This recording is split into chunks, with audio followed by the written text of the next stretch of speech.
মূল ভাব: স্বর্গ ও নরক কোনো দূরবর্তী স্থান নয়, বরং মানুষের মন ও কর্মের মধ্যেই এর উপস্থিতি। সৎকর্ম স্বর্গ, আর অসৎকর্মে নরক। সম্প্রসারিত ভাব: অনেকেই মনে করে স্বর্গ নরক মৃত্যুর পরের জগতের অংশ, কিন্তু বাস্তবে এগুলো মানুষের জীবন ও সমাজের মধ্যেই বিদ্যমান। এই প্রবাদটি বোঝাতে চায় যে মানুষের ভালো ও মন্দ কর্মই তার স্বর্গ ও নরকের সৃষ্টি করে। সৎ মানুষ ও মহৎ কর্ম যেখানে থাকে সেখানে স্বর্গের পরিবেশ সৃষ্টি হয়। অন্যদিকে পাপাচার, হিংসা ও দুঃখ যেখানে বিরাজ করে সেটাই নরকের প্রতিচ্ছবি হয়ে ওঠে। আমরা দেখি কিছু মানুষ পৃথিবীতেই স্বর্গীয় সুখ অনুভব করে, কারণ তারা সততা, নৈতিকতা ও মানবিকতার চর্চা করে।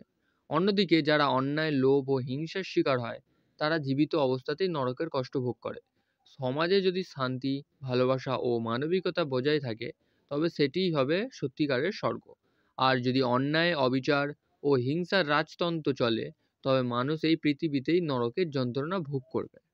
মন্তব্য: এই প্রবাদটি আমাদের শেখায় যে আমাদের স্বর্গ বা নরক বেছে নেওয়ার ক্ষমতা নিজের হাতেই।